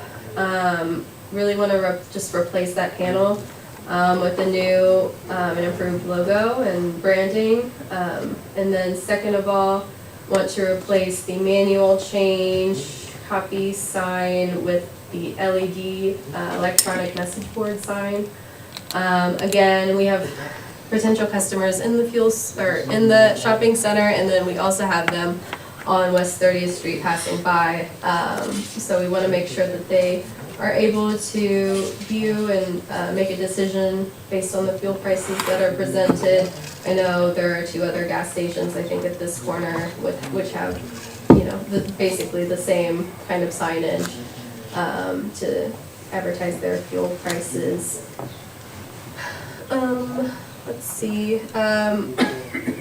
So the variances associated with this request are a little fuzzy just because it is a non-conforming sign. We are replacing like for like, so I'm not sure that a variance is really needed, but as a courtesy, we're requesting approval for the height, size, and number of message boards on this freestanding sign. Currently, there are 2. You see the time and the temperature down there, and then the manual message board that I mentioned earlier. We have 2 there, and then we're going to have 2 just updating to a modern electronic message board sign. So the one on the new building is the one that we're voting on the variance, the message board, right? That. Because all you're doing there is just replacing the message board. Right, the variance on the canopy would be for the height of the message board.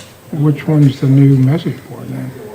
There are 2 new message boards. Okay, that's what I thought. That's the one we're, yeah. Yeah, that's for the That's the height. variance.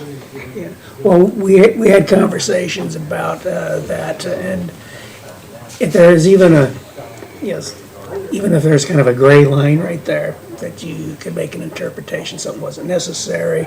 It was decided in the consultations that they would like to go ahead and then just make sure that everything really is covered. Yeah, That's really my just point. like crossing the Ts and dotting the Is here. Okay. Yeah, it's just going that extra step to make sure everything, there can't be any problems. Okay. So in summary, just requesting that special exception for the fuel center in general. We do meet or are working towards all of the items required listed in the code in the F20 section for fuel filling stations. And then our variances would include requests for the outdoor sales that I mentioned.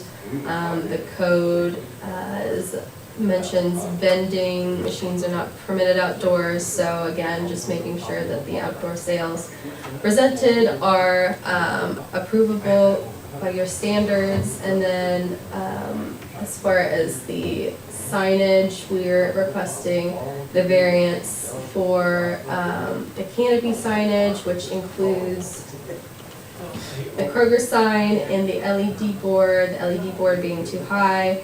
And then the Kroger branding being a smidge too large. And then lastly, just the replacement of the LED, of the message board on the freestanding sign. Yeah. Any other questions I can help with? How many underground storage tanks will there be? There will be 2. So is there gonna be diesel for sale there? There won't be like semi-truck, diesel, but I believe they'll have a small part of diesel for the dispensers. Yeah, I think that's the green. That's usually the sign. typical. Yeah. Yeah. Yep. All righty. No more questions? And we will take note of the drive and look into that further. That's probably a good idea, because I was thinking that too. It's kind of small. Yeah. Anything from the public? Good. All right. The public meeting is closed. Any discussion amongst the board? All right. Go ahead and make an action on the variances, the requested variances first. You can just do it so that's to prove all the requested variances. Do we need a motion for that? Yeah, you will need a motion, that's what I thought. because there are 2 different things, but you're just keeping them in the same. So we just need a motion right now to actually combine all 3 variances together and vote on them all at the same time unless somebody objects. Just make that in the motion. Make a motion. I'll second it. All right, we have a motion made and properly seconded to combine all the variances. All those in favor? Aye. Aye. All those opposed? Motion carries. All right, now we just need a motion on to approve or disapprove of the variance. I'll make a motion to approve. I'll second it. All right, we got a motion made and properly seconded to approve all 3 of the variances. All those in favor? Aye. All those opposed? Motion carries. Okay. Now we're gonna go with the special exception. Need a motion to approve the special exception. I'll make that motion. I'll second it. Who made the motion? Darren. Darren. Yeah. You seconded, right, Jeff? Yes, sir. Okay. All those in favor? Aye. All those opposed? Motion carries. All you have to do is go in and talk to Bill. You did good. And I'll get the, I'll get a letter to you also about the, that. I need your name before you leave. The petition was approved. Perfect. Thank you guys so much. Get your approval letter out. You did a good You job. can just write it down at the bottom of the paper there, if you want to. You see my name or Your name and, address? yeah. Kroger address. So it's not gonna be a helipad there, right? No helipad today. There is that open space there behind it though. Maybe later. I think everybody's excited about this. Yeah. Yeah. I know. My brother and sister-in-law drive out of town to go get Kroger gas. Something about it. I don't. I It's mean, I'm a little point. biased, but They go all the way, my friends go all the way to Oxford, and they drive both cars and have 4 gas tanks to take over with them. Really? Yeah, they carry the gas back. Thank you very much. and just give me a see you. Great, thank So you. you need to sign that. Yeah. And you're with Kroger, right? Yes. If you have any input to them, the gas station at Rushville, you can do credit card after hours. Okay. I'm surprised they don't. Yeah. Sometimes I've heard they have the unmanned stations that have special protective extinguishers. I have not seen them in person, but. All right, thanks. Thank you. Thank you. All right, let's see, what's on the agenda here. All right, director's report. Do we have one? Yeah.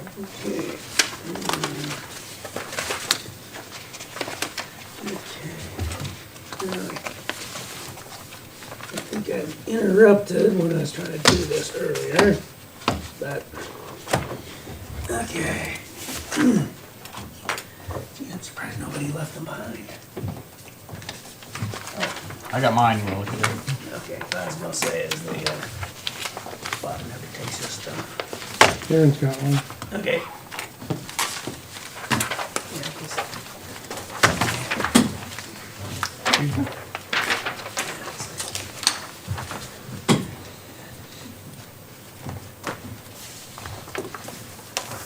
Looks like we're busier than last year.